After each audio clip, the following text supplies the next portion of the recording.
On Christmas Eve, the streets glowed with lights strung across shop windows, and carols floated in the air like soft prayers. Families hurried along the sidewalks carrying bags of gifts, laughter spilling into the cold winter night. But for David Miller, a single father raising his 7-year-old son, Ethan, Christmas wasn't about shopping or extravagant lights.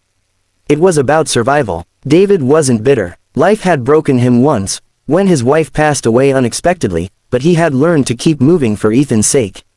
His job as a mechanic barely covered rent and bills. Still, he scraped together enough each December to put a small gift under the tree, to keep the magic of childhood alive in Ethan's eyes. That night, after closing the repair shop early, David and Ethan walked home. The boy clutched his father's hand tightly, humming along to the carolers they passed. Snowflakes melted into Ethan's hair, catching the glow of street lamps. For a moment, David felt the warmth of Christmas in his chest. But then he saw her. By the corner of an alley near the bakery, a little girl no older than Ethan was kneeling beside a trash bin. She wasn't dressed for winter. Her sweater was thin, her shoes torn, her small fingers trembling as she rummaged through discarded bags. David stopped in his tracks. Ethan tugged his hand, confused. "Daddy, what's she doing?" Ethan whispered. The girl pulled out a half-eaten sandwich wrapped in greasy paper. She brushed the snow off it with her sleeve and brought it close to her mouth. David's heart twisted. He knew hunger, but never like this.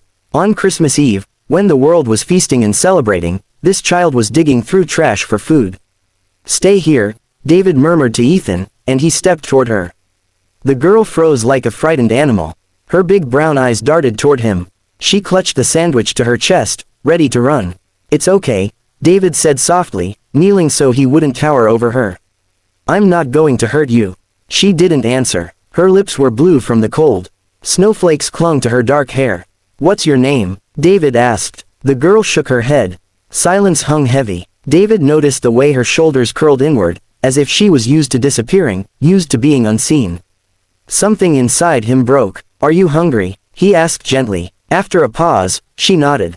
Ethan had stepped closer by now, peeking from behind his father's coat. His wide eyes softened when he saw the girl. "Daddy, can we help her?" Ethan asked. David swallowed the lump in his throat. "Yes, son, we have to." He pulled a granola bar from his pocket, something he had packed for Ethan earlier, and offered it. The girl hesitated, then snatched it quickly, unwrapping it with trembling hands. She devoured it as if she hadn't eaten in days. David's breath fogged in the cold air. "Where are your parents, sweetheart?" he asked. The girl froze mid-bite. Her eyes clouded, and she looked away. It was then that David noticed the bruise along her jawline, faint but unmistakable. His chest tightened. He had seen that look before, in children who carried more pain than they should.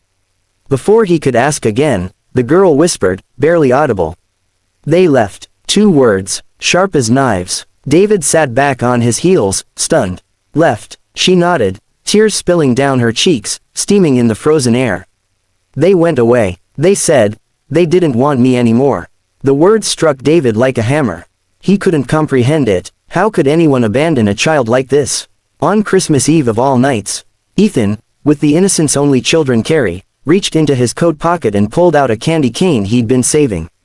He held it out to her with a shy smile. "Here, you can have mine," Ethan said. The girl looked at the candy cane, then at Ethan's face. Slowly, as if testing if kindness was real, she took it. David felt something inside him ignite, a deep, protective instinct. He couldn't just leave her here. "Not tonight, not ever. Come with us," he said firmly.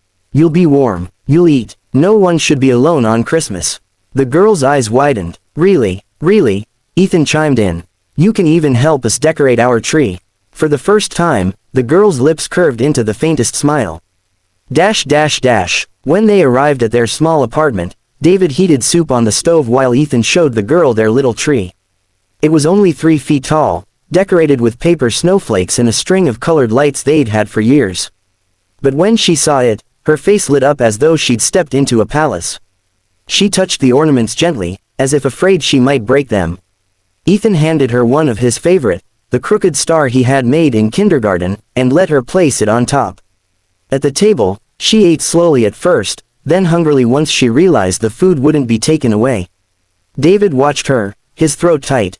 He couldn't stop thinking of those words, They didn't want me anymore. After dinner, Ethan brought out a small wrapped box from under the tree. Daddy, can she open this one? David hesitated. That was Ethan's gift, a set of crayons he had saved allowance for. But Ethan's eyes pleaded. Of course, David said softly.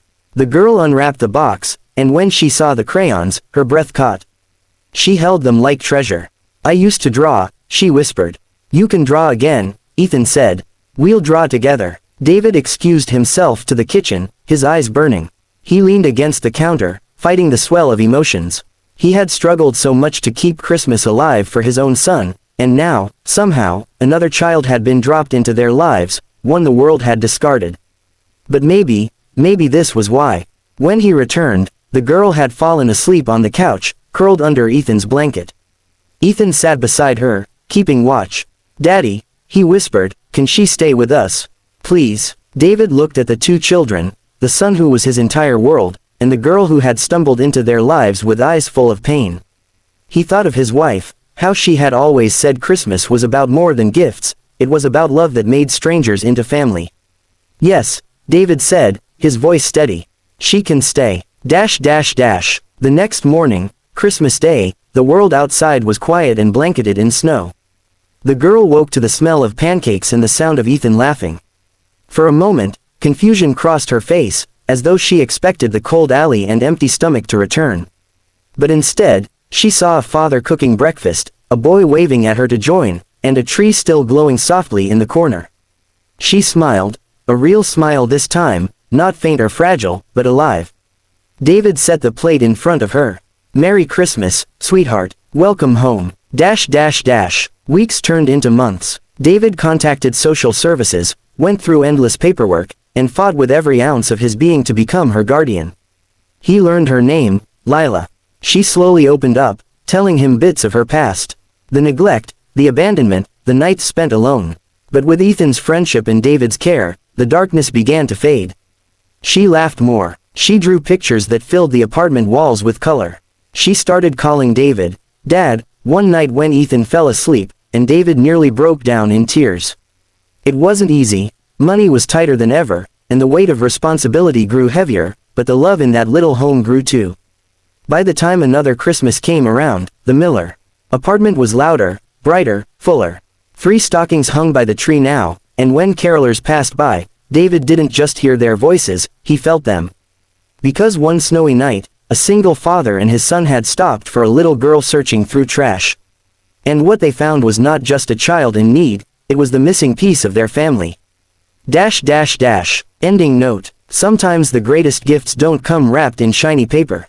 Sometimes they arrive in the form of broken souls who only need a hand to hold, a place to belong, and someone who whispers, you're wanted. You're loved. You're home. And on that Christmas Eve, David realized, love wasn't something you gave when you had enough. Love was the reason you always had enough.